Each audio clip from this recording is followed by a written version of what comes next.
We are live now. It is still booting a little bit. It might All shut. right. All right, we're good now. Yeah. Okay. Good. All right. Then we'll call this meeting of the Cumberland County Finance Committee to order at 5:03 p.m. We'll just do a quick round of introductions, just who's on the screen since we're back in a Zoom field. I'll go ahead and start. Dustin Ward, Select Board member out of New Gloucester. Paul, why don't you take it away? Paul Turok, Select Board member out of Bridgeton. Bob, go ahead. Bob Vales, Town Council, Cumberland. Excellent. Teresa. Teresa Grover, Finance Director. Excellent. Patty. Thank you very much. Good evening, Commissioner Smith from District 4. Thank you. Yes, and then Commissioner Witness. I may have pronounced that. Yeah. Wittoness. Commissioner Wittoness, with District 2. Appreciate that. And then Jim. Jim Gailey, County Manager. And Alex. Alex Kimball, Deputy County Manager. Excellent. Now I know there's three others that are on this screen that haven't been introduced, but I want to give you the full breadth to be able to introduce yourselves as we get going. So we'll pause for a moment, but let's do approval of the minutes. For all those that receive those minutes, we'll just take a formal vote to accept those. Any discussion on those before we take a formal motion? Look good. All right. I'll take a motion to approve the minutes of December 19th, 2023 meeting. So moved. Second. Paul moved. Bob seconded. All those in favor, either raise your hand or say aye. Aye. Beautiful. They have been passed unanimously. Jim, any public comment that we have received? We have not received any public comment. Excellent. All right. Well, then on to new business. I want to say first, thank you to all those who have taken time out of your schedule to be here. Again, we always wish these are in person. It actually allows us to just interact. But given the weather, it's good that we can at least still be on Zoom. So, Jim, I'll hand it over to you, and you can sort of lead us through each of the individuals who are here tonight with introductions and what have you. Jim, I'll hand it to you for budget presentations. All right, great. Thank you. In following the recommendations and guidance that the Finance Committee gave us back in the December meeting, we're bringing forth three departments of the county this evening to present what they do on a daily basis, but also, more importantly, talk about their budget for the upcoming year.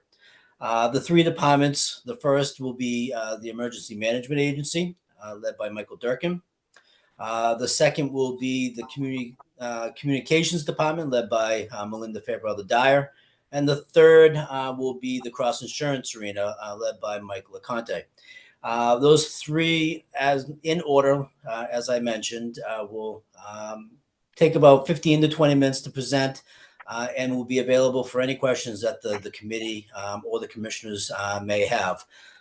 So without going too much longer here, why don't I introduce Michael Durkin, and I believe Michael has a PowerPoint, which I will stretch every technology skill I have to try to get up here. So bear with me. Much appreciated, Jim. As Jim mentioned, I'm Michael Durkin. I am your County EMA Director, for those of you who haven't met me. Unfortunately, you get to meet me after kind of a 1-2 punch of a few different winter storms, but this is a more relevant, we couldn't ask for a more relevant time.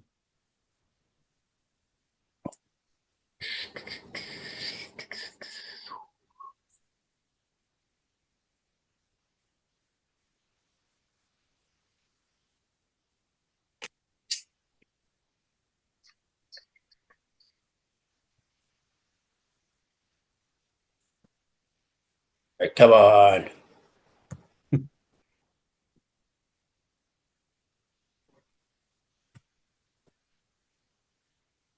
I opened it up. Don't see it though. You want me to try and share it on my end? I don't know if I have permissions, but I can try. Oh, there we go. Nope. Oh, almost.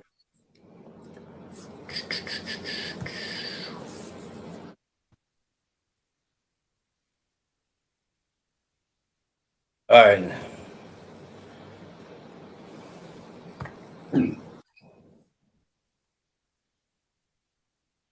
What is going on here?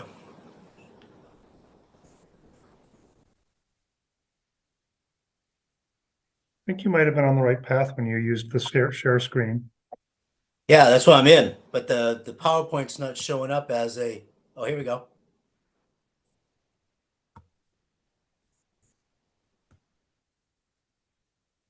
Can you see it? That'll Yeah. work. I can Got see it. it. I got it. I got it. Fantastic. We'll jump right in then. As far as All right.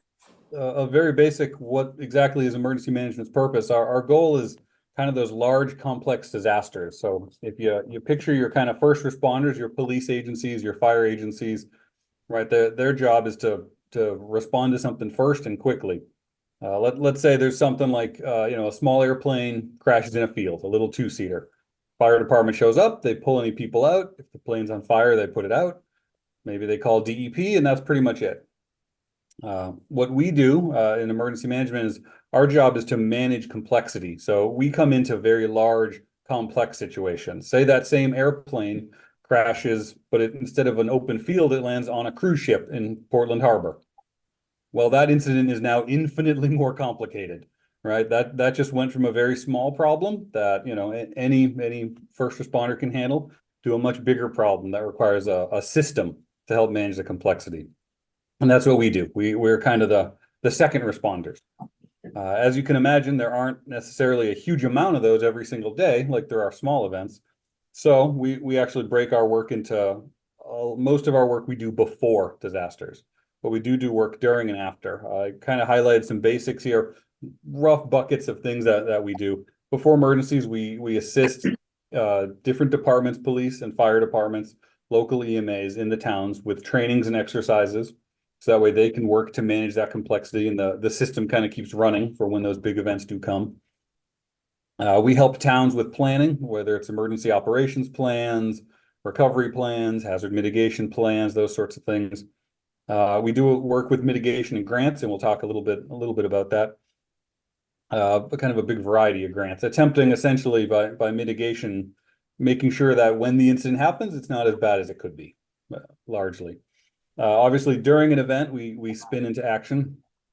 One of the main things we do is we open up an emergency operations center. This is where a lot of that coordination and complexity is sussed out. That's where that happens. That's where all the different partners get together and can communicate.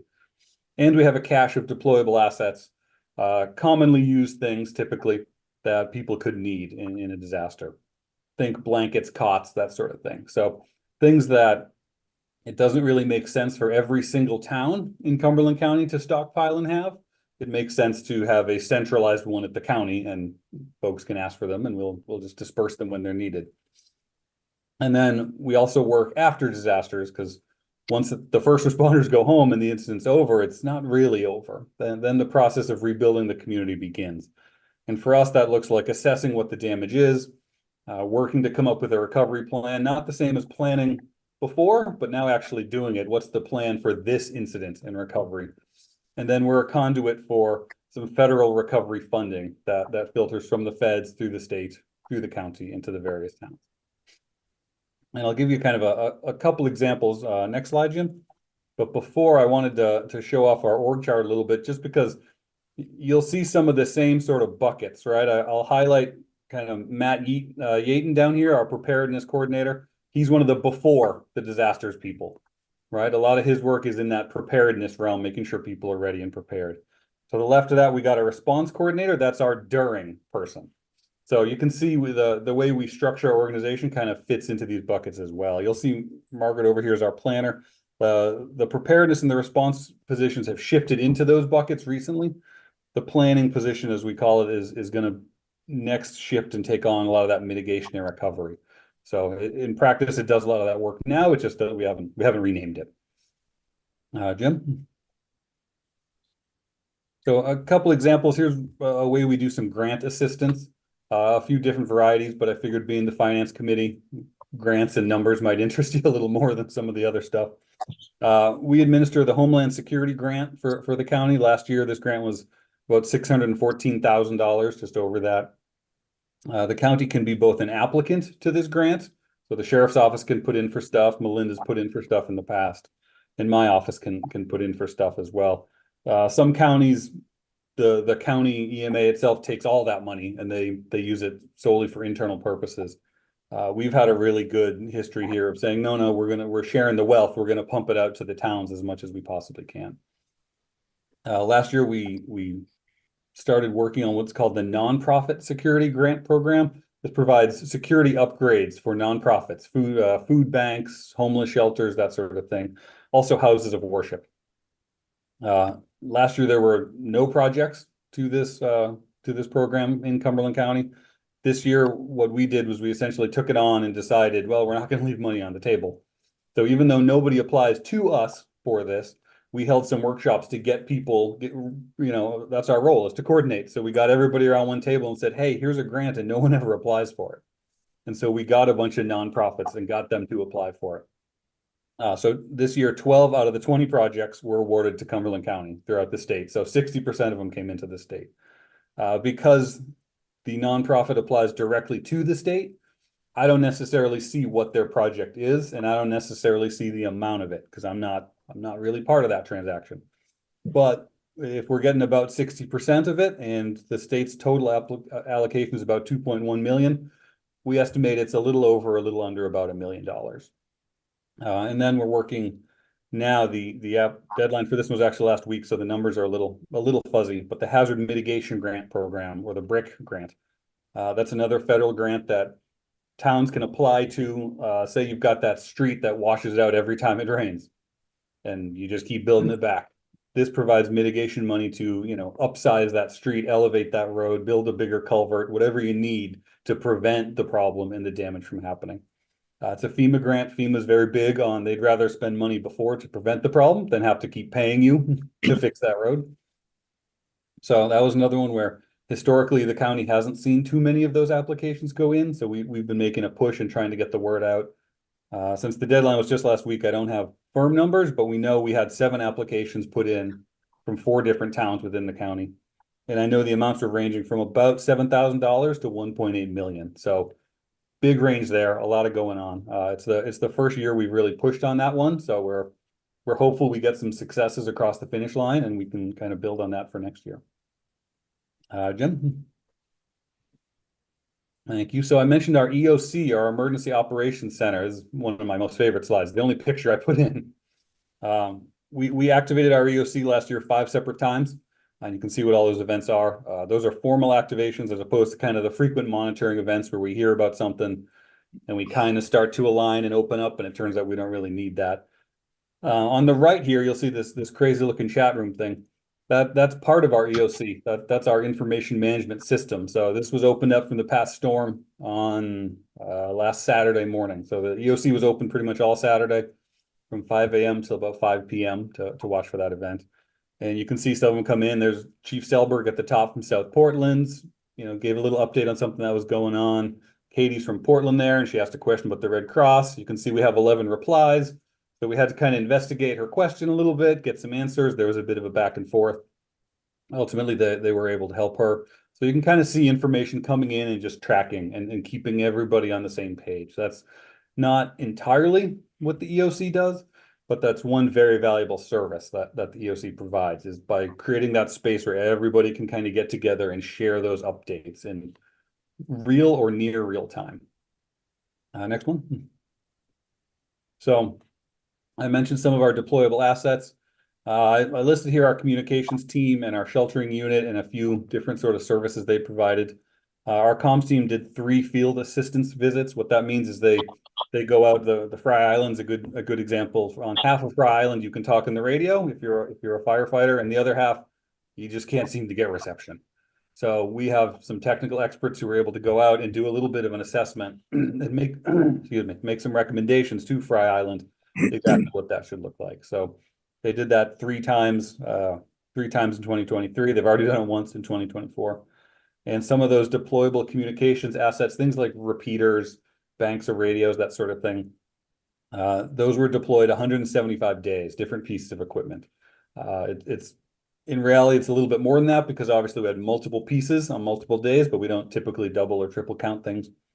But so for almost half the days out of last year, we had a piece of communications equipment deployed out to assist one of the towns. Our sheltering unit, we had 3 material requests for that. There were typically blankets, cots, that sort of thing that you'd think of. So we got 3 requests for those that we met. We met every request that came in for those. And I want to talk a little bit about planning because it doesn't get kind of as much attention as it should. And I'll actually jump to the second bullet first. So there were 3 times where our planner assisted a town and that town completed their emergency operations plan last year in 2023. We have 4 more that are in progress. With the number of towns in Cumberland County, obviously they don't all come up to be rewritten the same year. You know, they aren't all on kind of the same sort of schedule. So we provide assistance to 3 different towns for that, and we're working on 4 more. One thing we also did that could benefit the towns, but a little bit in a different sort of way, is we drafted the county's disaster recovery plan this year. It's a new one. That's the first time the county has had a disaster recovery plan. And unlike the county EOP, we drafted the disaster recovery plan in a way where a town could just adopt that in part or in whole as their disaster recovery plan as well. So we figured rather than trying to provide all this assistance and letting each town draft their own potential one, which we're happy to help with, but not every town needs a full disaster recovery plan. So instead, we drafted the county plan in a way where they can kind of benefit from some of the legwork we've already done and draft that as much as they'd like. And we also do some community planning, which is daycare centers, things like that. So you can see we got a handful of those completed last year as well. Next one. So as far as the budget goes, in very broad strokes, you can see kind of our request on the right side column there. And I'll walk you through the light blue on the very top right. That's kind of what we're asking for in our proper budget. And then the darker blue on the bottom, those are some revenue streams that we always like to throw in there. One of them is a sizable grant that we can talk about and answer questions on. You can see the bulk of our funding, probably just over 80% of it is going to personnel. Those personnel that we hire are typically technical experts. And again, it makes sense to have one person who's an expert in writing recovery plans than for every town to house one. So we break out some of our stuff in operations or services, things we provide to towns, but in our role, it's a little bit unique in that the personnel are largely a large service we do provide to the towns as well. The operations for the county, which is partially the baseline of keeping the lights on and what it takes to actually keep EMA open, but also things like running that EOC. So some of the services to towns are also in there. And then the capital outlay, which we can go into in more detail, but that's largely a specialized pool of funding designed to support county hazmat teams, of which we had 3. So what I'll do is I'll kind of walk you through the left one, the 2023-24 adopted budget, but then the 2024-25 requested budget, and kind of highlight a couple differences for you. You'll see our personnel costs are about the same, pretty much. Our operational costs are jumping up by just under $20,000. I think we're about 16 or so. And so there's an increase there that we'll talk about. And then that capital fund has shifted down significantly. That's largely the result of some of those hazmat teams closing up shop and no longer being hazmat teams. So the county currently has 2 hazmat teams, and we used to have 3. And about a year or 2 ago, we actually had 4. So we're seeing that downward trend on that, which as a result, the overall total, what that means with that cost savings is we've shifted a piece of that into that operational line. And then some of it we've returned as a bit of a savings to the county. You can see our 2023 adopted budget and our 2024 budget is actually less. It's about $33,000 less, I think, give or take. So we've shifted a portion of those capital funds into the operations, and we've also turned a good piece of it back towards the county as well. With that EMPG grant, you'll see there, that's a sizable grant that the county can match funds against to receive reimbursement after the fact. And then there's a small piece of revenue that comes from a communications tower and the rent to that. So with an increase in the operational budget, especially when talking to a lot of the municipalities, I figure it's smart to kind of highlight what we're actually looking to do with that and what areas we're going to put that in. On the next slide, Jim. So you can see largely where we're going to be pushing that extra money towards. Part of it will be increased funding for those deployable assets and that equipment. That's not adding funds. That's not developing new equipment. That's simply deferred maintenance and things that we haven't been upkeeping and properly keeping up that we're now going to start properly keeping up. A good example being those communications tools, some of those repeaters and stuff. They should have regular maintenance on them and they don't. We have a bank of laptops that we can deploy with a portable network as well. If we need to set up a communication center or a command center somewhere, rather than have all of those laptops, become 10 years old and unusable at once, we're now budgeting to replace one a year to keep things in a more sustainable way. We're looking at expanding the training and exercise that we put on to folks. It's one of our probably biggest and probably most popular services with the local first responders. A large piece of this increase is $5,000 to go towards towards hosting a sizable conference. We did one of these last year with grant funds, and we held a domestic violence extremism conference for a full day. It was fairly expensive, but we had a lot of lessons learned. And now we've shifted that model to how can we do a smaller scale, smaller venue, kind of a micro conference. And we think that we could do one every year, every other year for about $5,000. And the year that we don't do a conference, we'd like to do a full scale exercise. So that's something it's something that's critically important to do, because with the conferences, it allows us to bring in a lot of different speakers and people to Maine who would not normally be here. We tend to operate in a little bit of a vacuum, and there's a lot of lessons learned that we could benefit from, but we don't often take full advantage of them. A perfect example for the DV conference, we had speakers from the FBI office in Boston, and they were specifically speaking about domestic violent extremism, which in other words, domestic terrorism. So they were speaking essentially about domestic terrorism incidents throughout New England that a lot of the people in the room were unaware of, as far as the different groups that were operating just across the border in New Hampshire that folks weren't aware of. We also brought in, if anybody remembers, there was an incident a while back in, I believe it was Charlottesville, where during that rally with the crazy tiki torches, someone rode their car into a crowd of people. We brought their EM director over, and we got to hear her story and tell exactly how that event unfolded and how, things she'd done, things she wished she could do better, things in ways she felt really prepared, in other ways she felt unprepared. Critical lessons like that, because those Charlottesville type events, although they're not often, we tend to have a mindset of, well, that's a sort of thing that happens elsewhere, but it doesn't really happen in Maine. As we know, it does. It does happen now, and it will happen. So we think it's important to get ahead of that and create a regular, stable venue for folks to begin pulling in these outside speakers and really bringing in these lessons from across the country. And of course, some greater EOC coordination is always important and needed. You saw one of the coordination tools we use there. That's currently on a trial.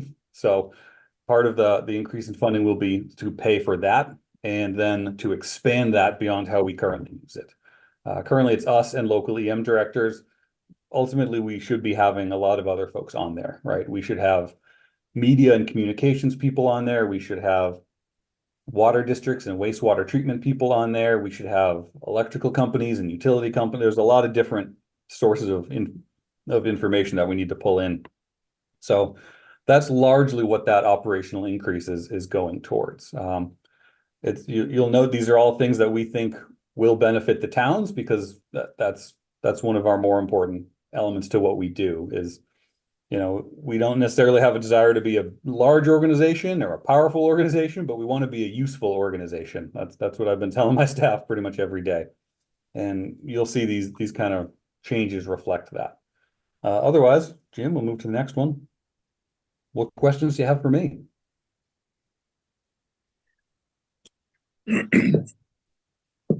Excellent. Well, thank you, Michael. I appreciate it.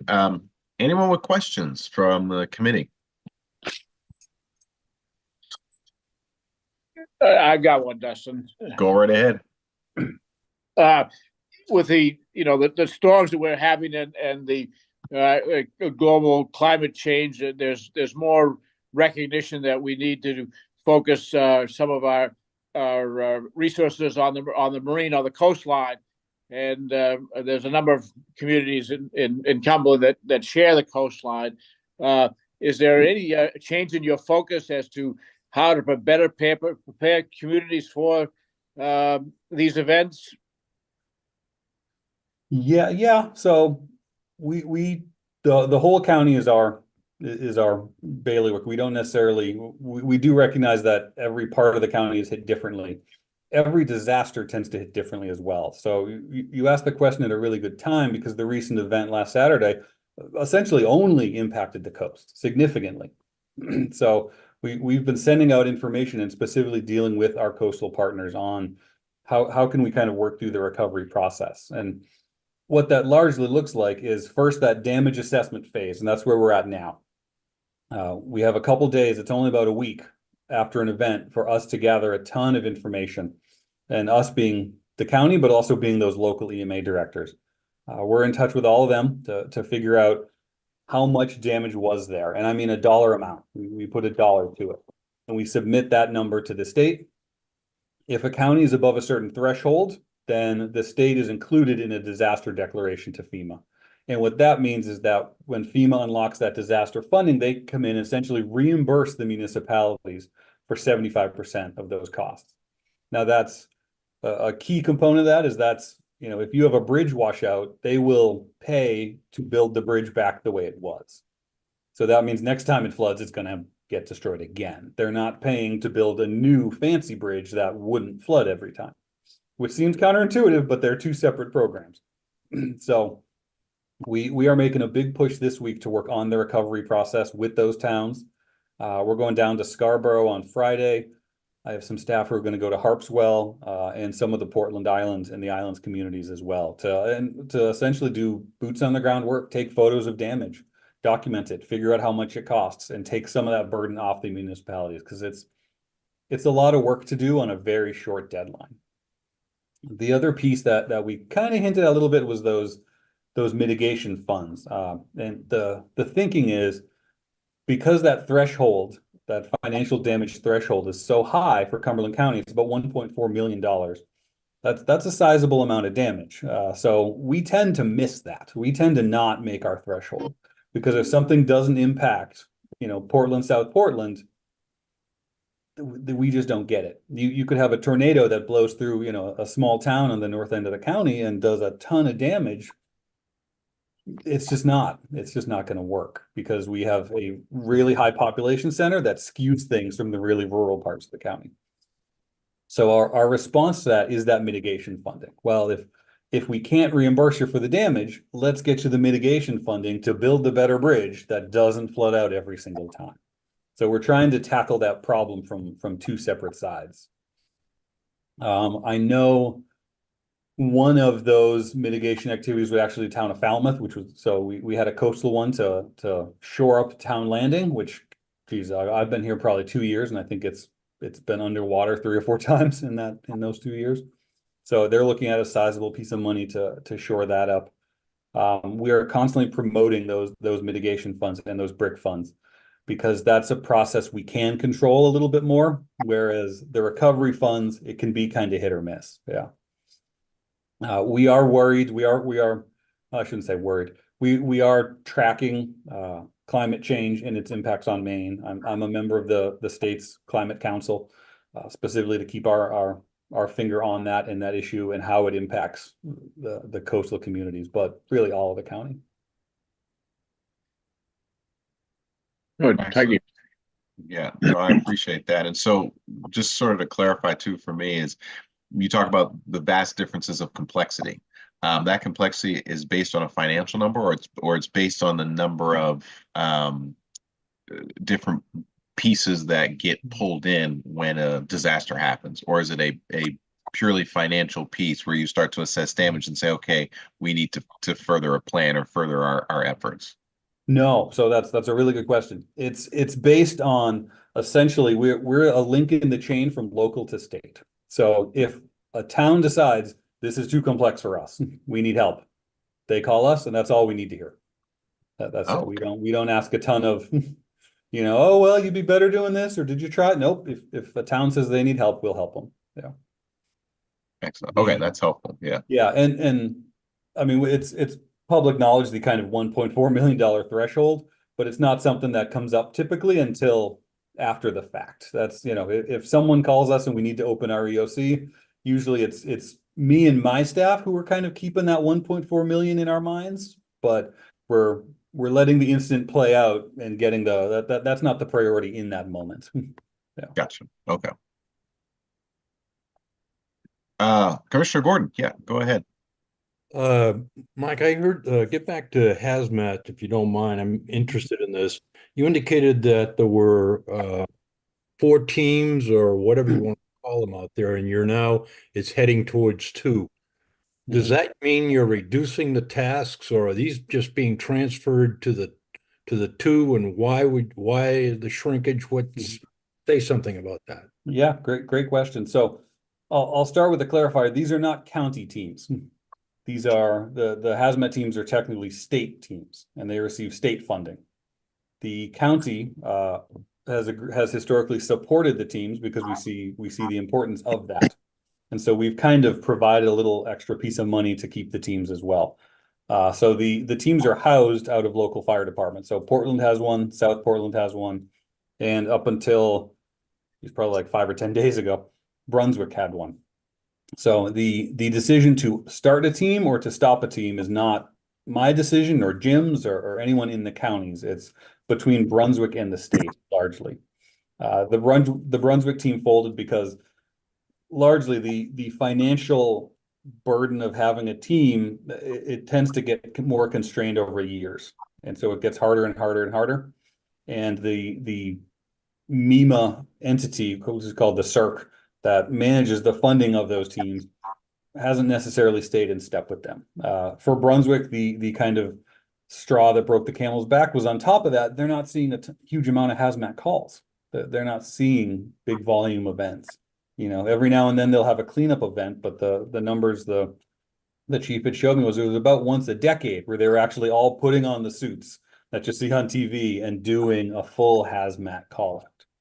So at that point, they kind of said the juice just isn't worth the squeeze. Our 2 current teams, the Portland team and the South Portland team, they have a lot of staff to them. So I'm confident that throughout the county, we still have a really good hazmat capability. And because they're regional teams, it doesn't mean that Brunswick now has no hazmat capability. They go just like any other fire department, and they secure the scene and they do some defensive stuff. And then they call Portland, and Portland goes up to them. And the teams are all kind of saying the same thing, which is we don't get called out a ton. So having 3 teams is a little bit overkill at this point. I would like to have as many hazmat techs as I could, but there's also those considerations of what is the right size response to this.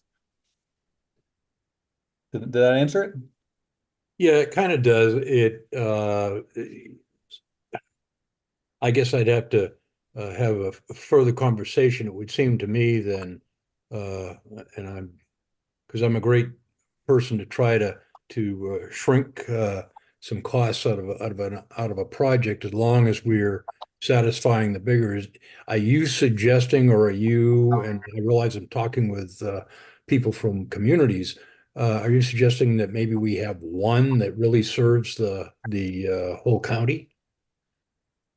It depends. It could be a good solution. That's what York County does. York County has one hazmat team in the county, as far as I know, and it's run by the county. So there's even that benefit to it. Running a hazmat team is a complex and expensive endeavor. It definitely requires some technical expertise. Could there be a day when the Portland and South Portland hazmat teams merged? Maybe, that would have to, as it currently sits, that would be between those 2 cities and the state as they are state teams. Now, the state pays essentially a stipend of $20,000 to each hazmat team. So currently, if those two teams merge today, they'd receive $20,000 less because they'd become one team instead of two. So there's a whole landscape to the hazmat realm out there. But there are models where exactly what you're saying exists. That's what your county does. Yeah, there are plenty of counties that have one hazmat team, whether it's county owned and county sponsored, or whether it's just at the local fire department that happens to be the biggest in the county. Thank you. I'll follow up a bit with that too, because we have talked about this concept of regionalization, whether it's been a 5-year conversation or folks are just starting to broach it. Are you seeing, or what would you say certain regionalizations would provide in search of efficiency in the work that you do? Are there places where that would be a good thing? Because some municipalities are beginning to broach and think about merging in certain places like that. Do you see that helping your efforts, or could it shift something else? There could be a space for it in the EMA realm for sure. The model we currently do is, so by law, every county and every town is required legally to have an emergency manager. That doesn't necessarily mean that person has to be a town employee. There's no reason the town couldn't contract with the county to provide that service. Auburn does that. Lewiston does that. Unincorporated territories do that with their counties, so that's very much a thing. The way we got in the current model was largely 15, 20 years ago. Emergency management was a lot simpler, and it made a lot of sense. Oh, yep, have the fire chief do that, have the head of dispatch do that, have the police chief do it. Over time, as the EMA kind of career field has developed, you can get a master's degree, you can get a PhD in emergency management now, and you couldn't. It just wasn't that way a long time ago. So I think you will start seeing more specialized folks who do it. And part of it is that it used to be, your emergency plan could be 3 pages, it could be written on the back of a napkin. It just had to be a very basic sort of understanding. Now there's federal requirements for what that looks like. A grant application for a federal grant used to be I'll say a more simple thing. I won't say simple. Now they're very, very complex. So we found our role as the county has really expanded to be, okay, we will be the technical experts and we'll try to help advise the locals and kind of push them along so they're meeting the requirements they need to meet and they're doing the basics of what they need to do and get done. There's definitely a lot of space there definitely could be a lot of space with EMA to integrate some stuff. There are definitely some response pieces that I would not necessarily bump to the county, or at least not right away. I think there's a piece where, in an emergency, you want your fire chief to go be the fire chief. That's what you need them to do. You don't necessarily need your fire chief to go and open up, a shelter in the high school gymnasium. There are operational pieces that we could do, but there's a core emergency piece that I think would have to remain at the town level. And my background before coming to Maine a few years ago, I was in Metro Denver area, so Colorado, and regionalization of fire and EMS and EMA is huge there. It's a big deal. It tends to start with a lot of training stuff. And I think that would be a natural kind of place to begin for us, would be potentially figuring out how to co-locate a bunch of trainings among folks, which would build on the strengths EMA already has and the relationships it's already built. So thank you for that. I appreciate that. Other questions?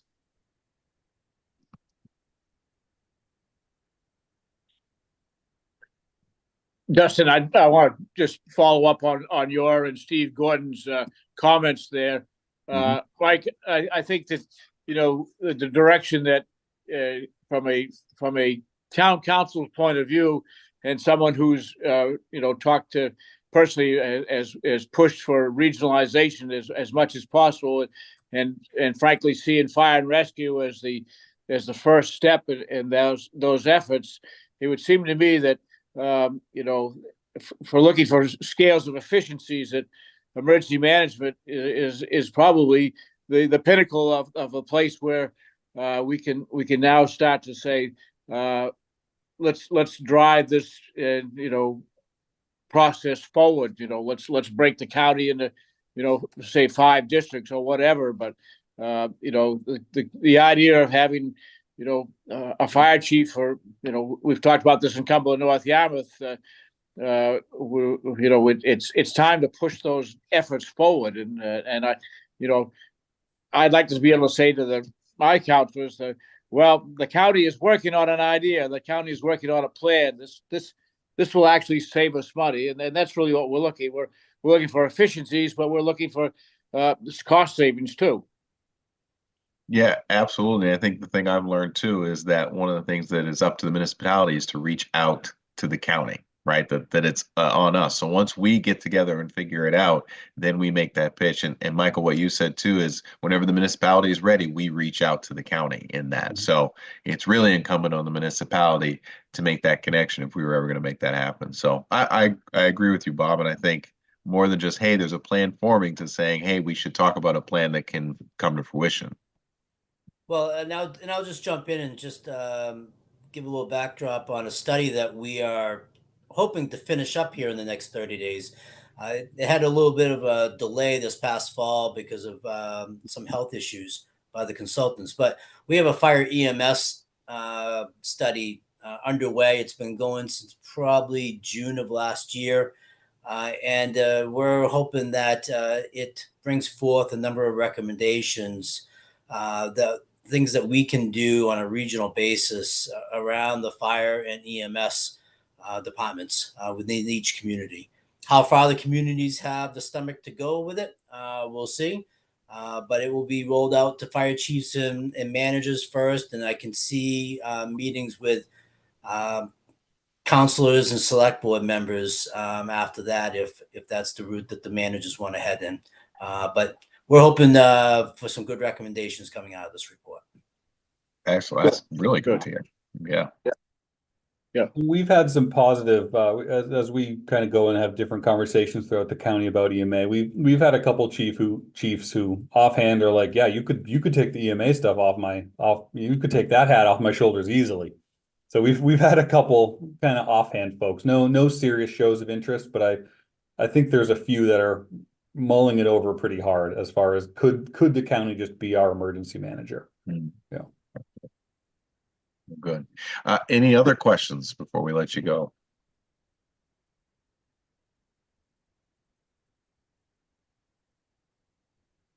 Well, good. Well, Michael, absolutely appreciate. Thank you for the information. This was highly informative, especially for me. I'll just say personally, but I know for our committee. And I appreciate you really answering in depth many of these questions. You give a lot for us to chew on as council members and such, but also just appreciate the work that you're doing. So thank you. Thank you. If you come up with anything after the fact, feel free to reach out. Absolutely. All right, Jim, next budget presentation, I'll let you introduce. Yes, next up, we have Melinda Fairbrother Dyer from the Communications Department. Melinda has presented a budget which has a result of just under 1% in salary increases and a total budget of just over 1% in new money. So with that, I'll pass it on to Melinda. Thank you, Jim. Did you get my PowerPoint? I did. Let's hold our breath and see what I can do here. Okay. If not, I did print it just in case we had technical difficulties. I can use it as my template for conversation.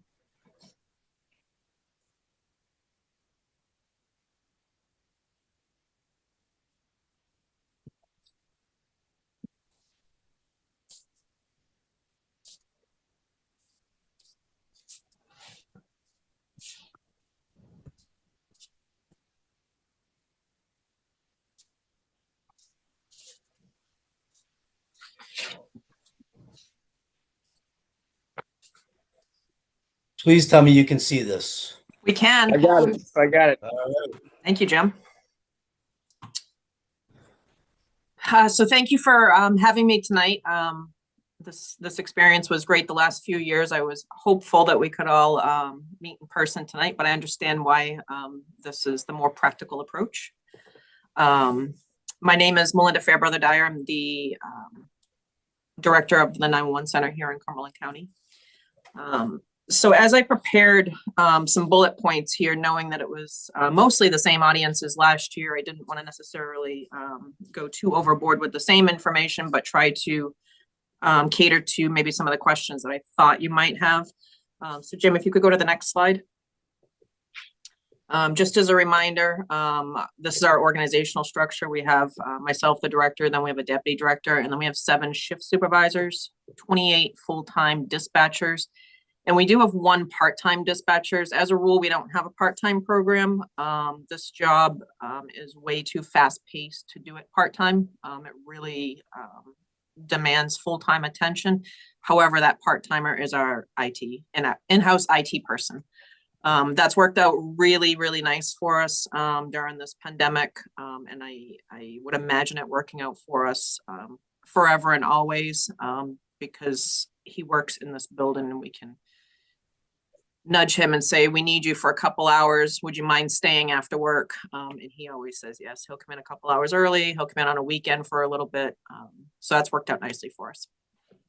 Next slide, please. Just as a reminder for those that don't know, we are governed by a board of directors. That board of directors consists of a chief from each police department, fire department, or each community that we provide dispatch services to. So there's just over 19 members. There's 19 members, but then we also have the EMA director, Michael Durkin, as part of our board of directors. We have an at-large representative from the district of each county commissioner and a non-voting representative as listed. Next slide, please. So just a glimpse at the revenue that comes out of this office. The ones that have the red arrows are just pointing to what you should probably notice as being a larger number. The reason for that is in those communities we provide, so we answer 911 for those communities like we do all of them listed.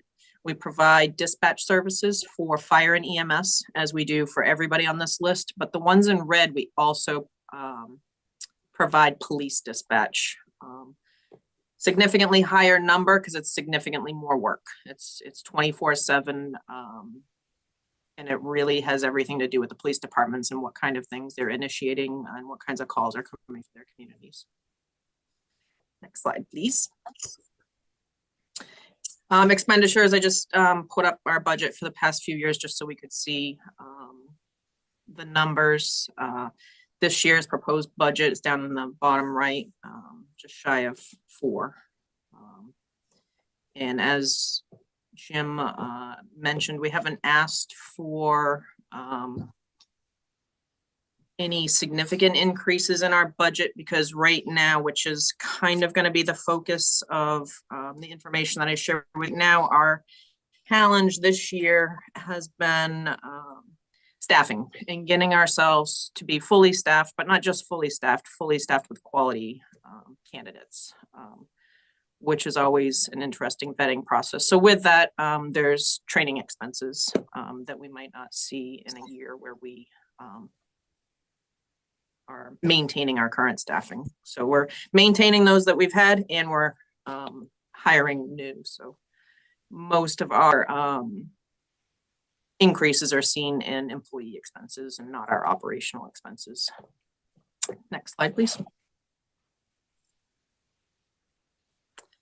So I want to call volume, just highlighting to you so that you know where your county stands as compared to the rest of the state. So this is every PSAP in the state of Maine. So PSAP is public safety answering point. So we're the folks that answer the 911 call. There are other dispatch centers, but they don't answer 911 calls. So you can see that we're 6th in line here. Our average 911 call volume is 101 calls per day. Some days it's significantly more, some days it's significantly less. It is up from last year. Last year we averaged 95 per day. So our call volume is going up and you are going to see that in some other numbers here. Next, please.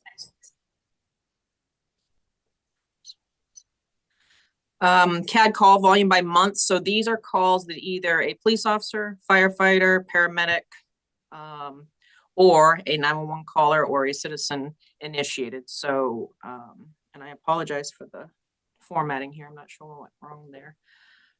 So we are.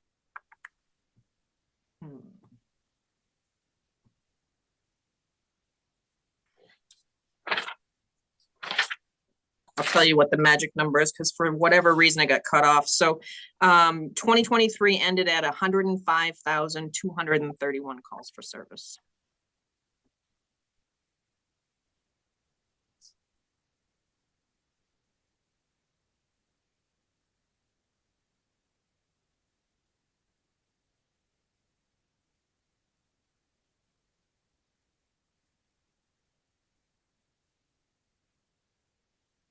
Are other people hearing? No, Melinda can't hear you at all. No. I'll jump in while she's to take advantage of her having a mic issue.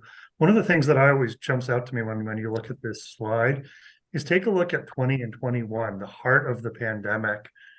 Call volume didn't change. It always it's always such a fascinating number right there. Huh. And the types of calls that they received changed, but not the overall volume. So that wasn't quite the cover, though. Yeah. You can't really get into trouble in your house too much when you're locked down. Well, that's what we would have thought, but if you look at it, it didn't. They found new ways to get in trouble. There you go. Well, how about some more demographics while she's looking? How many communities in the county does our call center handle? 20. So it's really just the big communities, I won't say just, but mostly the big communities that are not in it that and yet we have a volume like that. If any of those ever tripped into our call center, the capacity, I would imagine, would go up measurably. Well, one of the biggest ones is City of Portland, I think, on that list. You can see City of Portland's number 2. Yeah. That is Portland, South Portland, and Cape Elizabeth together. Yeah. And you got Scarborough and Brunswick down towards the bottom. You got Westbrook about middle of the range. And then there's Falmouth and Yarmouth and Freeport. Freeport's with Brunswick. And I believe Westbrook answers the PSAP calls for Falmouth and Yarmouth.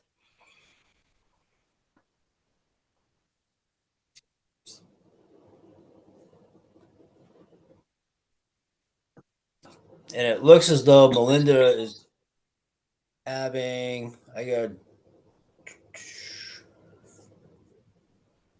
she must be rebooting. Oh, let's see.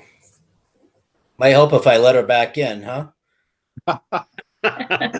I couldn't see you because the slides, I was sharing my screen, so I couldn't see what was going on here.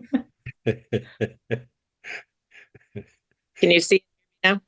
Yeah. There we go. Yes. Right. I've swapped over to my phone because I don't know if our building's experiencing some sort of an internet issue or something here.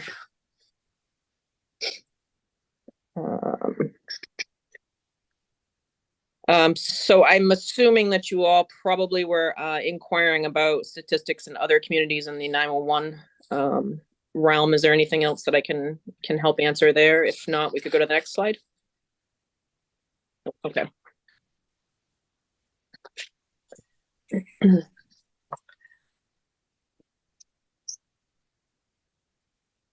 So one thing I wanted to point out to you, and I think that these numbers really need some explanation because they are numbers, and depending on what side of the number you are, it may mean something different. But I would start at the bottom. In 2022, we lost 12 employees during that 12-month period of time. 2 of them we identified in under 8 weeks that they just weren't a good fit here. Either we did or they did. But regardless, they weren't a good fit for here or this industry. What really hit us hard were 10 of the people that we lost were very tenured staff, anywhere from 2 to 10 years. For me, that equates to a lot of money because a lot of them actually left the 911 business. We jumped to 2023, we lost 10 employees. So that's still not a great number, but what pleases me is 7 of those 10 we identified in under 8 weeks as not being a good fit. Either they didn't fit the model for the direction that Cumberland County is headed in with well-trained, dedicated employees that actually see the benefits that we have to offer and can envision a long-time career here. Outside of that, we did lose 1 supervisor to a completely new profession, which, that does happen on occasion. And we had 1 that had to leave work, period, due to a family emergency that wasn't able to be addressed or handled while working full-time. And then 1 really good employee relocated out of state. So as far as I'm concerned, the bottom 3 weren't really anything that we had a ton of control over. That was just life happening. What we've focused on in 2023 is trying to figure out how to fix what happened in 2022. So I'm pretty pleased with those results as far as I think, have mastered the art of retaining those that are here. Now we need to really master the art of figuring out some way of identifying earlier on when somebody might not be a good fit for the industry as a whole. Next slide, please. So in 2023, we talked about a few of these things last year in the finance meeting, but we really focused on a lot of things. And the biggest thing that we focused on, quite frankly, was the employees, to get them to want to be here, want to stay here, to see the benefits to working for an organization like Cumberland County.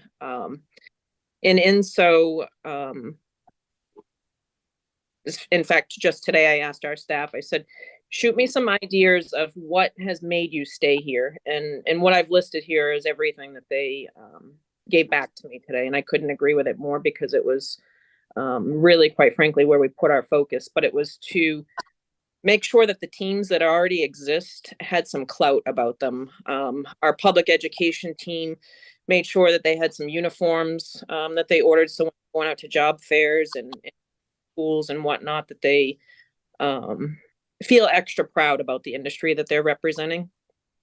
Our ESU dispatchers have really dug in and I guess maybe made themselves a little bit a notch above maybe other ESU teams, and that we have pretty stringent criteria to be part of that team.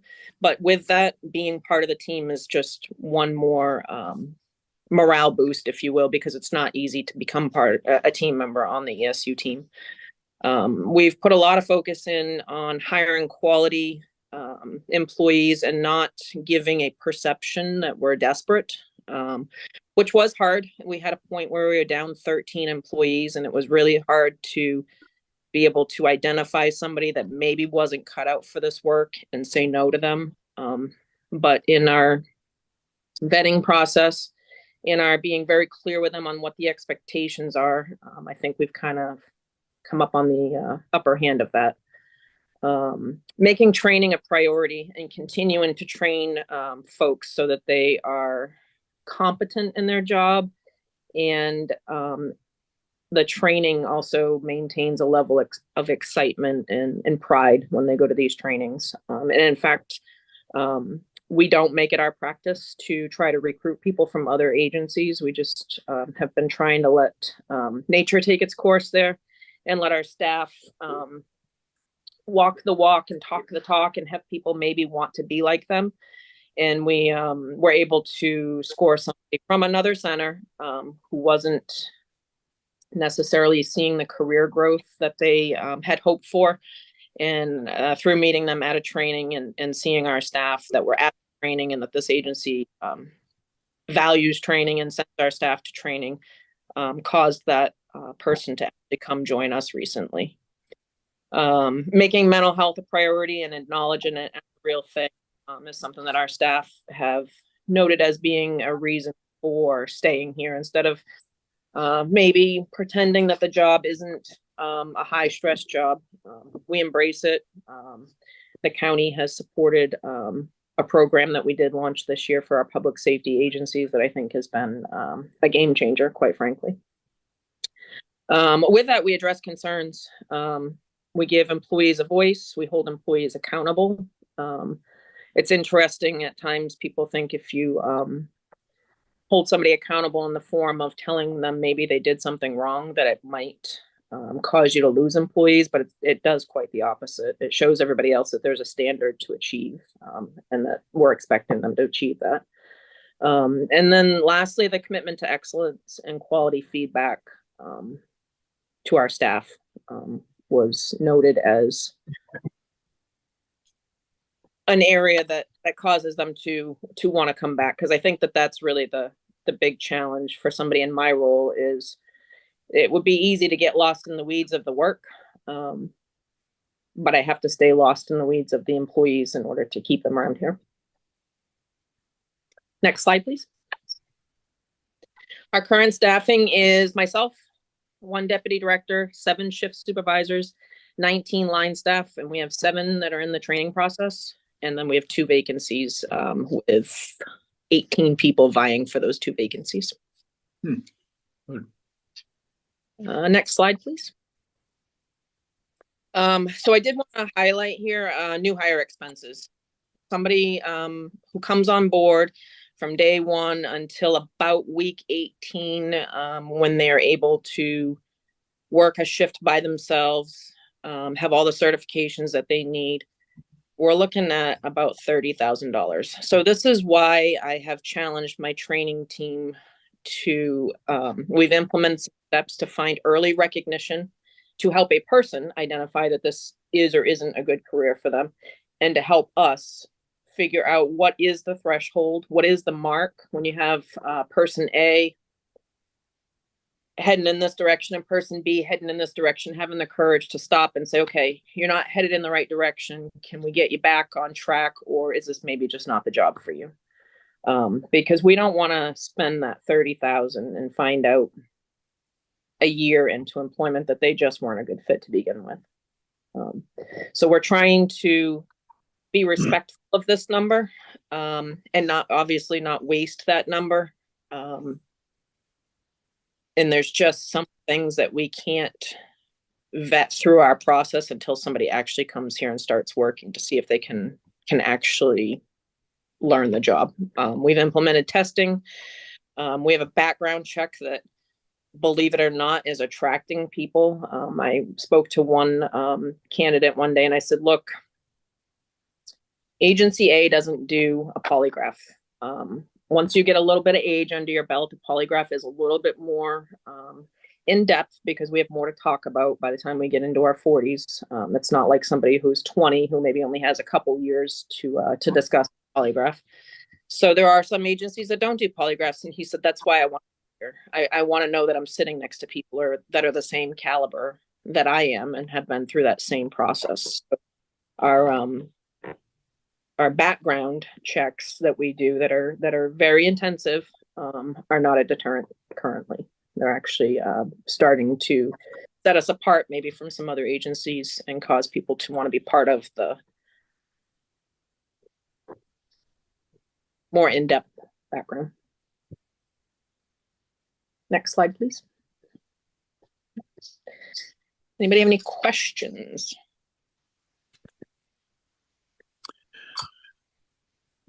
Excellent. Yeah, any questions? Dustin, I got one. Go right ahead. You know, this is a finance committee, but on the other hand, I guess I have to ask this question. You talk about high stress levels sometimes and these positions. Sometimes people run into incidents or situations that they don't have the background to handle. Do you have a list of specialized for the lack of a better word, resource officers that you have there that somebody who's on the shift can call? For an example, somebody's needs some medical attention. Do you have a list of doctors who you can reach out to and who will pick up a phone, that sort of thing? Mr. Vail, do you mean for our staff or do you mean for our callers?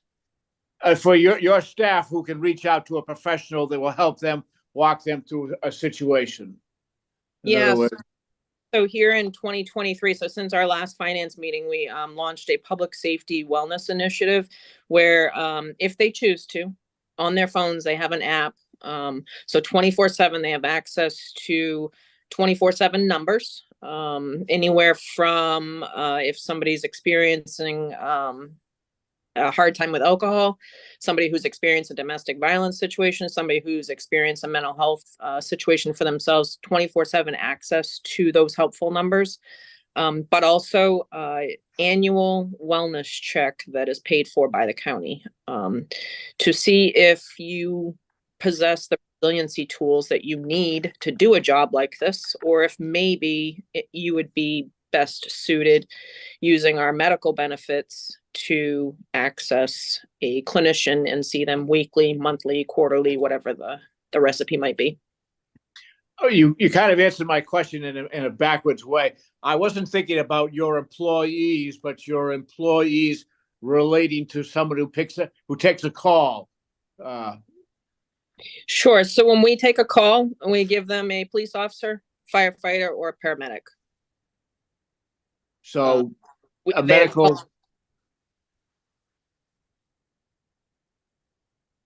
Yeah, say that again, Bob. It sounded, Melinda, I it sounded lost like her, you. I lost her voice. Oh, yeah, Melinda, say it again. It sounded like you were saying you have at least one first responder that can be connected in with that call. Sure. So we have a policy that when we answer a 911 call, we are going to connect them with somebody, a physical person that can respond to them. So we, first and foremost, when we answer a 911, we determine is it a police, a fire, or a medical emergency? And that's who they're going to get. While that help is being sent to them, we're on the phone answering questions. And in medical cases, we're given we can deliver babies on the phone. We can teach somebody how to do CPR over the phone. We can teach somebody how to administer Narcan over the phone, those types of things. We do have some communities that have, and this might be what your question is, Mr. Vale. We have some communities that have what we call a community resource liaison. So those are mental health clinicians in the field. We're not giving calls just to them. We're giving them to a police officer or paramedic who's then using them as a tool. If they're Okay. Yes, that answers my question. Okay. Thank you. And we hope that program grows legs in Cumberland County. We hope that all of our communities have that resource, which is, I believe, in the works. Good. Thank you. I'll ask to. Oh, Paul, go ahead. I haven't heard from you all night, so go ahead, Paul. You're moving your physically moving your call center this year, is that? Sure. So currently our dispatchers are downstairs in Michael Durkin's conference room in EMA where we started dispatching. So we left there 17 years ago and came up here to this new facility. So it's under construction right now. It's actually close to looking done. So it might be fun to, I don't know that it'll be done before you folks are done with your work, but if it is, it might be fun to host a meeting here so you can see the finished product. Well, besides fun, are you taking the opportunity maybe to, upgrade your equipment and make sure you have everything?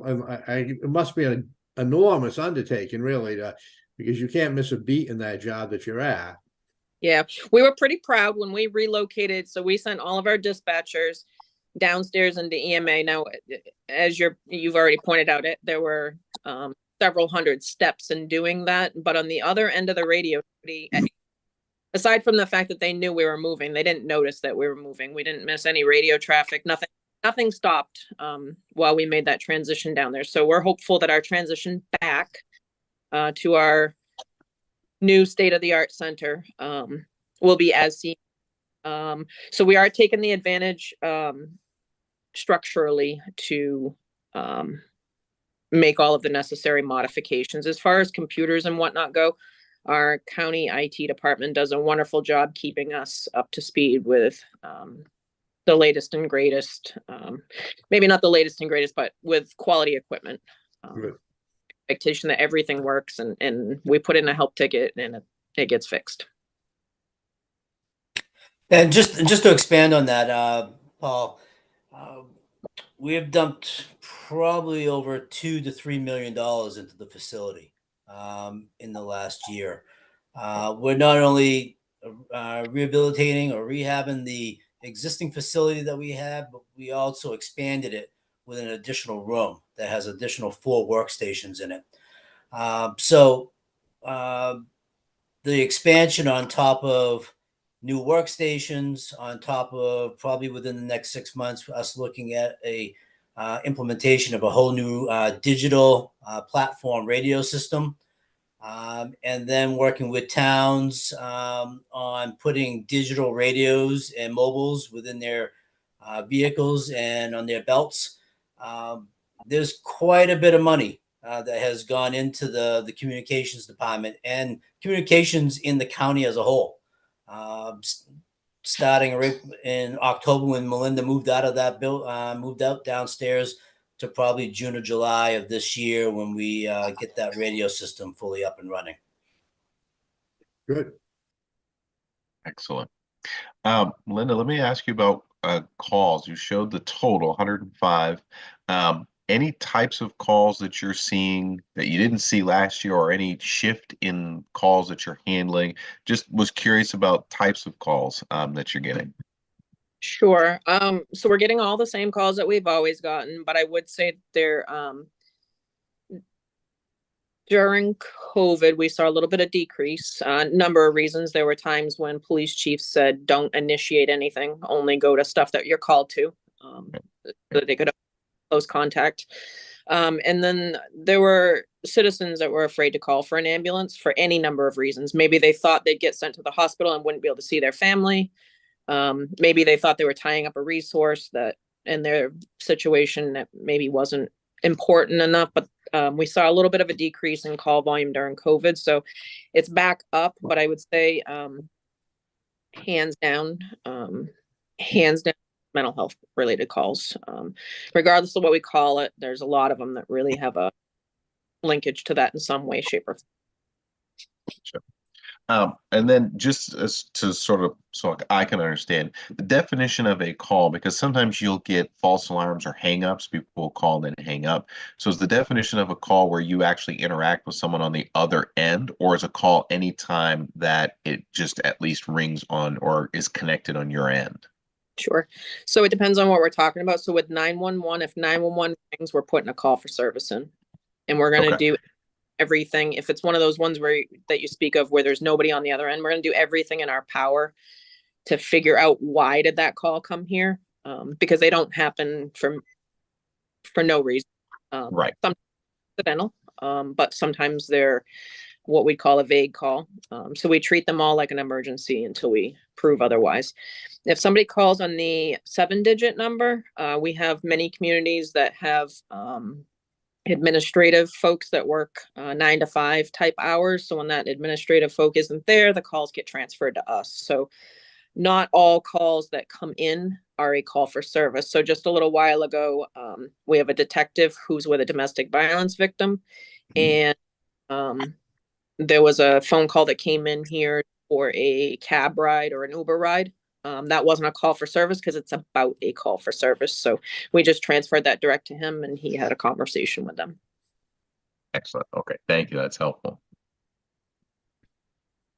Any other questions? The only last question I have, and it would just be on staffing. Within the budget, it's line 5401, just overtime. Because you're looking at staffing, and is it my understanding too that you have 2 vacancies? So fully staffed would be 39 individuals. I just noticed the overtime, what was actually spent last year versus what's being asked. Just talk a little bit about, the request for the 220 for overtime, and then your ability or your desire to sort of be fully staffed. That's at 39 people, correct? That's actually at 37 people. So we have the 7 that are training, and then we have 2 vacancies. So the important aspect of the 7 that are in training and the 2 that we don't have as employees yet, those 9 shifts are all being filled in overtime right now. Okay. So unfortunately, and that plays into employee wellness. Unfortunately, when one employee is not here, somebody else has to be here. Whether it's by choice or by force. So currently we fill the shift by any means possible. So when we're fully staffed, that overtime is greatly reduced. Gotcha. So really why we're seeing the previous of almost 486K was because your staffing was so in flux. This year, hopefully it won't be like that. Sure. Yep. Gotcha. Thanks. Okay. That's super helpful. I'll Absolutely. jump in. This is one of those departments where to budget the overtime versus the full-time is always tricky because, of course, we budget as if these departments are going to be full staff for an entire year, even though we know that's unlikely. And so we end up budgeting a lower overtime number than is most likely to occur and a higher, full-time and also benefits cost. But boy, budgeting as if to be expecting, that gets tricky too. So that's why you typically see that. And this is one of those budgets where that tends to occur a lot more often than other ones. Okay. Yeah, that's helpful. Any other questions? No, that was a good question, Dustin. Yeah, no, I appreciate, me, if I see too big a variance, then I gotta ask. So. And that's why I'm staffing my, is once we get that mastered, that number should be more pleasant to look at. Yeah, everything's connected, but yeah, no, that makes complete sense. So, well, good. Well, Melinda, again, appreciate you taking the time. Again, sorry that once again we're doing this over Zoom. I thought maybe this would be the year, but someday. And if you are taking open invitations to come see your grand space down there, doesn't have to be a meeting. Would be more than happy to just see it. So if that's an opportunity or available, I'd be curious as well. So. Sure. If you want to see it while it's under construction, it's close to done, but now would be the time to come see it under construction. If not, expect it to be completely done. Probably the best time would be the end of February. All right, good. You've heard it first. All right. Well, thank you as always. Keep up the good work and continue to keep yourself well, healthy, and good mental health. So appreciate all that you're doing. Thank you. All right, Jim, I'll give it over to you for the final budget presentation. All right, the final one is Mike LeConte from the Cross Insurance Arena. Thank you for your patience, Mike, and I'll pass it over to you at this point. Thank you, Jim, and it's good to see everybody again. And figured what we would do is last year, a synopsis entailed we had budgeted 100 shows for the Cross Insurance Arena. By the way, for anybody that doesn't know me, Mike LeConte, general manager of the Cross Insurance Arena. We budgeted for 100 shows and we ended up with 123. This is the last budget cycle. And we were able to generate record numbers of various buckets so that we clicked on all 8 cylinders and were able to finish the year with a break even, essentially. We had a year with increased event income, increased sponsorship revenues. Our ancillaries were awesome. Hockey was doing great that previous cycle. So everything hit on all 8 cylinders for us. We were able to finish the year at a break even. The budget was approved for about a $500,000 loss. And we ended up, like I said, at a little over $1,000. So it was a banner year for us. It was the best year we've had since 2014 when we privatized here at the facility. And moving into this year, I think I was describing the event mix and what we were trying to do coming into a new year. And a big part of what I challenged myself for was to find recurring events that we could try to fill each year. Like everyone knows, Disney on Ice comes every year. The NPA basketball tournaments come every year. Well, we had a great previous year where we were able to get NPA hockey back online with our building. We had 3 brand new types of shows with Jurassic Quest, Hot Wheels, and a tattoo art expo. And so I challenged myself to bring in new content that could potentially become recurring. And then any existing content, I wanted to maximize all fronts that we could to try to generate whatever revenues that were possible per show. For instance, I mentioned Hot Wheels, but we had, I had severed ties with the previous show that did the monster trucks because it was dirt and it wasn't very profitable. When I found Hot Wheels, they were sponsored by Mattel that had a huge marketing machine by them. And we set records for the 3 shows we had here with Hot Wheels on any monster truck show we've ever had. So it's a combination of everything moving from last year to this year. So again, this year, based on projections, we had a budget approved of a loss of about $300,000. And moving into this year, we were very fortunate. For example, usually in August, it's tumbleweeds around here. Well, this past August, we had Jurassic Quest, which generated over $90,000 in revenue for the facility, plus 3 rock concerts. So we came out, even in the summer, busy, which is normally, like I said, not very busy at all. And then moving into the fall, we had Bill Burr, 2 nights sold out. And it really contributed to the functions that, we were trying to increase the previous year with our event income and all the ancillaries. So we look at this year, again, with about a $300,000 loss. The reason why we build that buffer in is, every show is not guaranteed to generate the revenue that I'm hoping. I have booked flops. They're not all home runs. So we're very capable of having shows that may not generate that money to bring us to a break even financially. And folks ask me, why do I budget for a loss? Well, it only takes 1 or 2 bad shows to incur that sort of negative revenue. And, I wish I had that crystal ball where I could see how many tickets we're going to sell and how much, in beer we're going to sell. It doesn't work that way. So it's just very educated based upon the relationships that we have with promoters, agents, everything that goes into booking a show of that caliber and that size. So, Hey, Mike. Yeah. You're coming in and out. I don't know if it's you're falling away from your mic or whether it's a reception thing. So I don't want you to miss anything I'm saying. no, just had a little bit of a Godzilla movie there, but other than that, I just wanted to touch base. I'll move closer, Jim, and thanks for the heads up.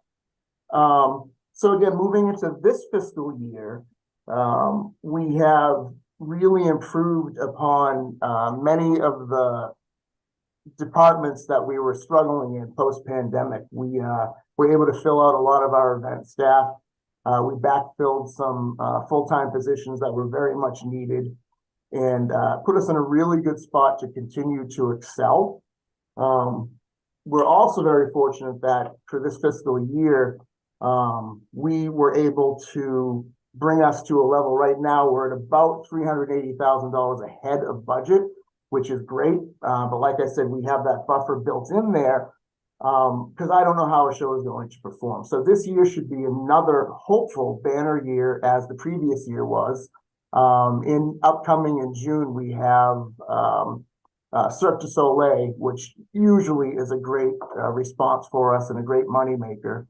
But going into that, I don't know, it's our first time doing this sort of Cirque du Soleil show. I wanted to bring in a stage show, something that you would see in Vegas. I'm hoping that we have the, attendance that is projected because the expenses are, quite high for a show like that. So just moving into this year, that's what we're looking at and where we're seated as far as trying to make the arena a little bit more current, a little bit more diversified. And Mike, we're continuing to lose you out. Is everyone else hearing that same thing, or is it just me? I mean, I'm capturing them pretty well. Okay. Yeah. Well, maybe it's me. I'm sorry, Mike. That's all right. It's not you, it's me. I forgive you. The bottom line is to generate as much revenue as possible to limit the taxpayer contribution to this building. Many, many years we were in the negative. I feel as though, and not to talk ill of any previous general manager, I am not the best one. But I think there was a lot of cookie cutter, cut and paste, redundant, and not aggressively chasing other content, shows, And so we're excited because the team we have now, and I think Jim will attest to this, is probably one of the better teams we've had as far as my crew. They work as hard as the next person in our org chart. We have been getting great reviews from shows that come in. The feedback from fans has been great. The feedback from promoters, agents, bands, whoever comes in has been great. So, my goal is just to keep that going. And, this is coming into almost the third year that I've been, if you look at the fiscal years, and we're poised to have our best year yet. But it still remains to be seen. So there's a lot on the table and a lot of work to be done. Things have been going well, but to maintain that level of production, it takes a lot of hard work. And we're dialed in over here, and we're establishing ourselves to have that kind of year again this year. I know that's kind of a lot, just like a summary or whatnot. But anybody have questions for the arena side of the world? A different animal. Go ahead. Yeah, go ahead, Paul. Well, first, you always sound like you're in budget terms. It always sounds like you're sandbagging, but I'll just say you're cautious in your budget. I did see you inserted Cooper flag. That was a big turnout, right? That was an unbelievable turnout for that show. I really had only like three questions. Well, the first one was a question. The $33 million bond that was taken out, when is that going to be retired? I don't remember how many years that has left to go. That's a real budget question. Yeah. 2012, I believe we're 2032. 2032. Okay, so we're halfway there. Yeah. However, I will say that right before the pandemic, Alex really pulled the trigger and hit it large on refinancing that bond. At the time, it was all-time low in interest rate, and him bringing that forward to the commissioners, and the commissioners accepting us to refinance that. It was quite a coup, and it's saving us hundreds of thousands of dollars a year on that bond. The only two other things I have are really unrelated necessarily to financial, but I go to a hockey game, and there were a large number of people who were hoping you could retrofit those seats to have cup holders. I know I've been to other arenas where there's sort of those foldable cup holders that are on the seat in front, and they fold back or fold in if people need them. So I'm just putting that out there as something. And the second thing is the number of concession stands. I know the game I was at recently, people were. You could have sold a lot more concessions if they hadn't had to be in a line that like blocked the entrance and wrapped around and went and I don't know what that's you. I don't know what the economics of that. How that works. So again, it's just another thing that I put out there, is I don't know what's involved in opening, one or two more, and how much flexibility you have there. But certainly, again, the hockey game I went to was fairly packed. It was a great atmosphere, and it was good for kids and adults. So I'm glad you went to the Cooper flag game. That was we set a record that night as far as that level basketball attendance, revenue, and believe it or not, concessions. It was a madhouse, that sold out in less than a day when those tickets went on sale. Once in a lifetime opportunity to get him at that level playing in Florida, to want to come home and play. It all worked out. It was a tremendous time. Everyone had a good time. And as far as cup holders, that actually is on our list. So thank you for bringing that up. I'll try to expedite that a little bit. And then concessions, yes, it is as crazy as that was. Like I said, we did break a record as far as basketball revenue goes for that, but there's always room for improvement. It's a matter of staffing. It's a matter of having enough inventory of product. It's a matter of having the right people in charge that day at the different stands. So, if we had an additional stand open that day, would we have done even better? Absolutely. So it's a delicate balance of, I don't want to overbuy any inventory. I don't want to overstaff so that all of a sudden my cost of goods sold is, a majority instead of, a lesser amount for the overall revenue we're generating. But duly noted, and that's something we worked on every show, every game, or every concert. Yeah, I was referencing the concession stands for the hockey game, so it was, you know. Yeah, Mhm. and agreed. We've had great nights where it's attendance, staffing, what we have available, and managing those lines as well. Like we've tried different options, so we have resources of all the other buildings that we work with. I've tried Disney lines with stanchions. I've tried bike rack for doing individual lines. So we've tried various things, various games to try to make it as quick as possible and as profitable as possible. So part of that was last year we implemented a new POS system called Toast, which has been one of the best decisions we've made in a while, was getting rid of that old clunker and bringing in a new cash register system that was very fast. So it's a combination of all of those: technology, human resources, line management, the whole thing. And we try to perfect that every game, every show as we go. Thank you. Yeah, sure. Good. Mike, you better be ready when Cooper Flag hits the league. I mean, you'll have to really be prepared because if he's already generating those kind of eyes, then it's gonna be big. Any other questions? I have a few myself. I always don't want to take up too much airtime. So, you mentioned sponsorship. I know a couple years ago, maybe last year, we had talked about sponsorship trying to be part of the conversation solution. Can you just speak a little bit about how that went for you? Because it sounded like you were able to either hit or do something that improved that sponsorship, which was a big question coming out of COVID, because COVID created a lot of the gaps. Right, right. One of the major driving factors to that would be Zach Davis. We have a sponsorship director in-house. With increased content, meaning more shows, more people coming through the gates, there's more interest from people that want to sponsor our arena. So it's truly a matter of getting the word out there and chasing new business, which Zach does. I mean, we had a very good renewal rate. We also brought in some new business.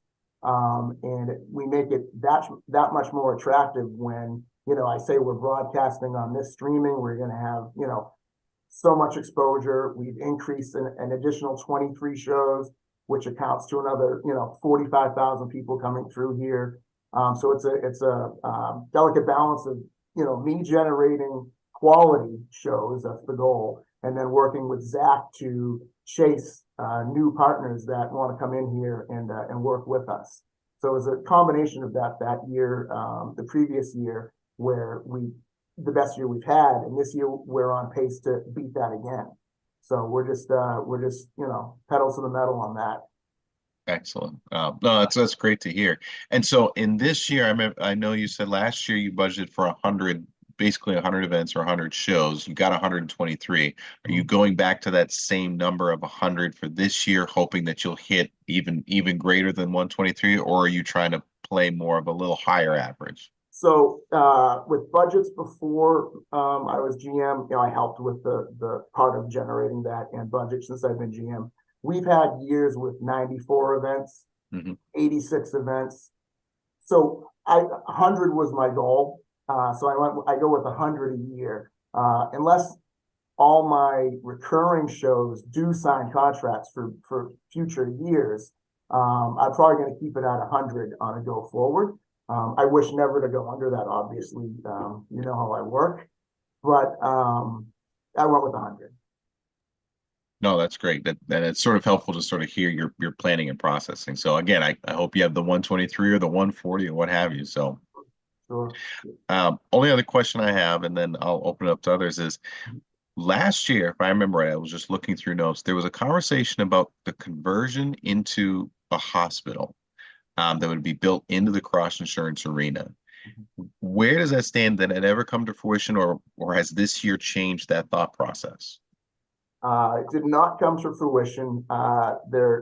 After a lot of deliberation, site visits, meetings, and Jim can speak to this as well, it decided that with how we were structured, that it wouldn't work as the original thoughts and plans of the powers to be at the time, that we weren't going to be able to convert it over without significant infrastructure improvements. One of which would have been a whole new electrical backup system for a generator, but we were going to have to build basically a helicopter pad to fit the kind of generator we needed in order to satisfy the backup electricity that we would have needed. So that's just one of the many that kind of negated that process as we were vetting it.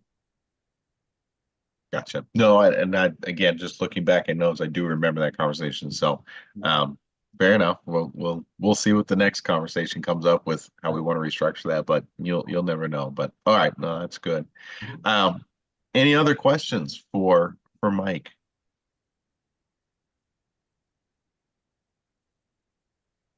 Mike, I'll ask you one last question. Anything you're excited to see this year? You said Cirque du Soleil, so take that out. Anything else that you're excited for that you want to put a shameful plug in for us before you go?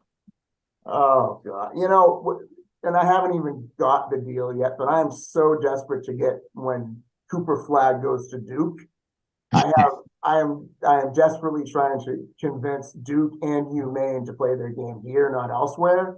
So I'm not saying it's going to happen, but that's just something I get excited about, those prospects, and I am pleasantly persistent with all these athletic directors and collegiate officials to try to get what we want. So that's something that I was working on that I'd love to see. Well, now you're speaking my language. So if you could get that here, I absolutely we would definitely.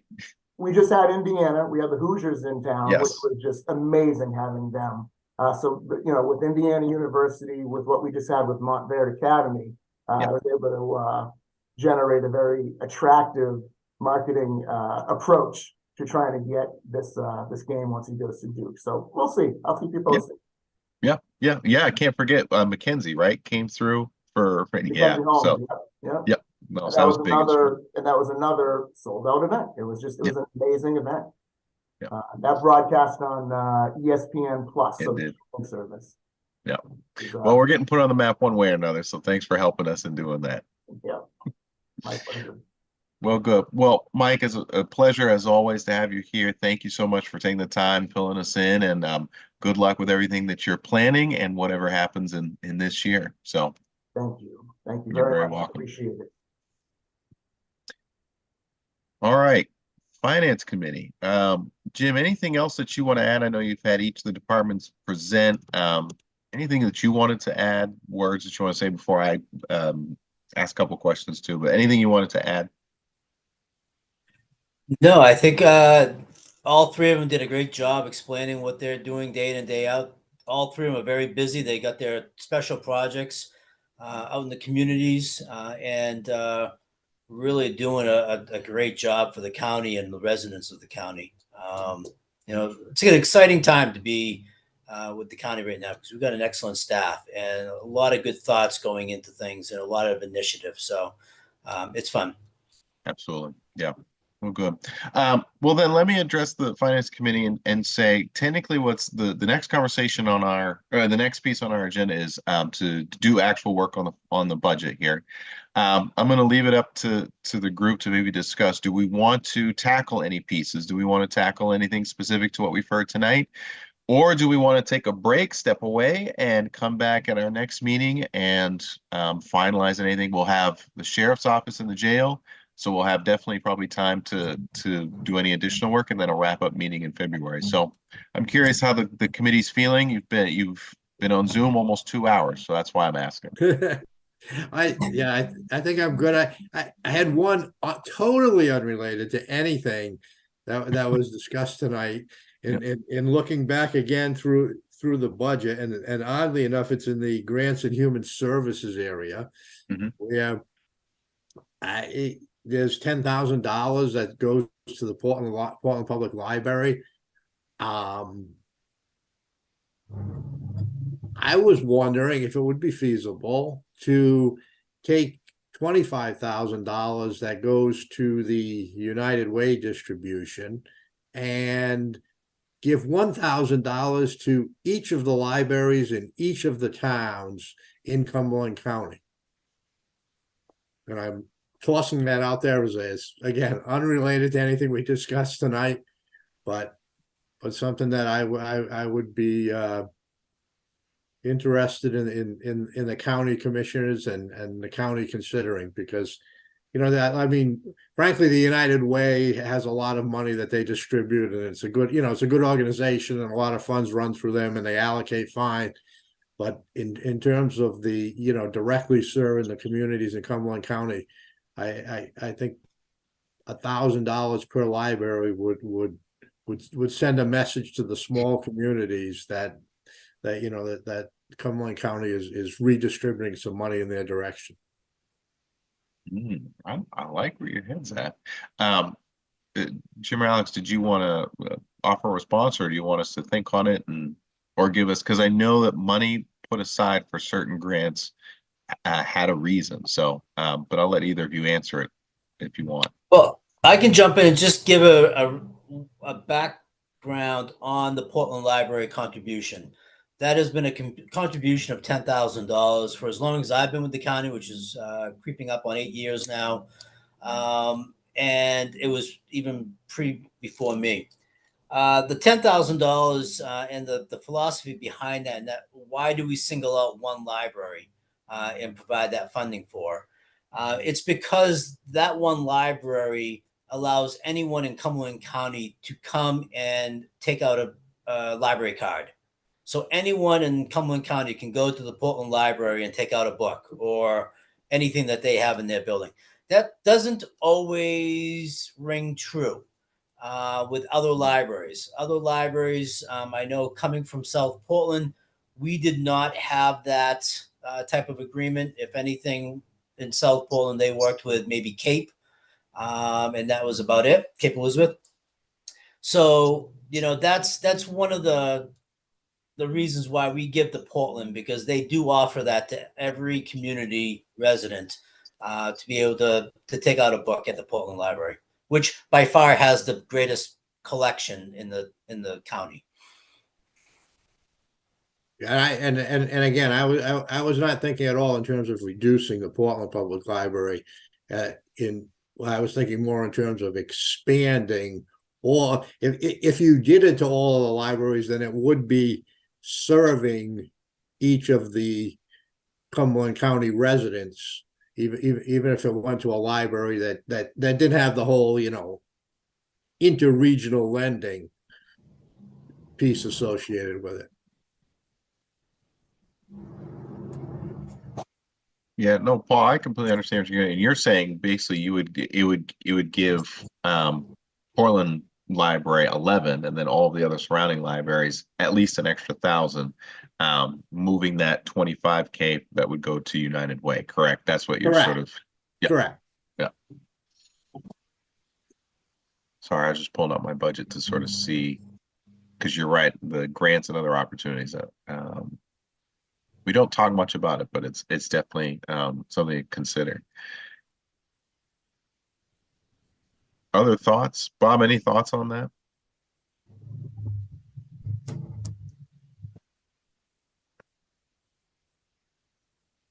Clearly not. I'll tell you what, congratulations go ahead. on throwing a true curveball there. Didn't see that one coming. Don't always say that.